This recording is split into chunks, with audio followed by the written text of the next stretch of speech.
First of all, ask the questions, well, what do we need the skin of a car for anyway? What's it there for? Does it have to be made out of metal? Do we have to make it always in the same manner? Or is it there for different purposes than we thought? In reality, the aspects of crash and stiffness and ride handling can be handled in a space frame type vehicle entirely without the skin. And therefore, to go away from a metal skin and to have a skin that offers different capabilities, can move, can do things that a fixed rigid structure couldn't do, can be lighter, made out of materials which require less energy to make them.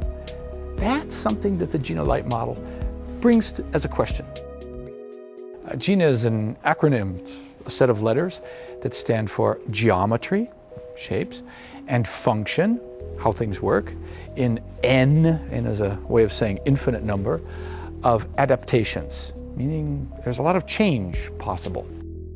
This started a whole chain of ideas within the company here that Gina became not just a model that became a shape or just about cloth as a skin. It became about a thinking process, a philosophy that said, let's do things differently. Let's let materials talk in a different manner. And let's let tooling be a different issue instead of just the way to give us form. Well, one nice thing about Gina is the materials kind of lead the way. It doesn't take very much and you get an idea exactly what this car is going to be like.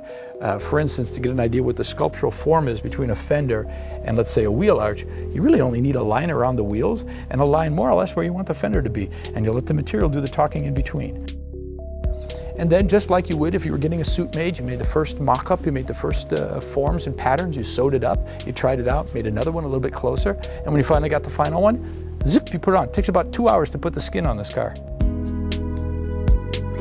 Emotion is really the added value to this. I mean, one way is saying you get better function or you get better alternative ways of doing things, but really we want to achieve a higher emotional plane out of this.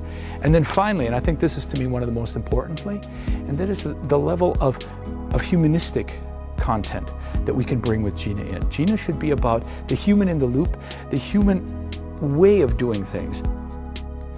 The Gina philosophy, in its short form, is about being flexible. Thinking flexible, acting flexible, context over dogma. That's it.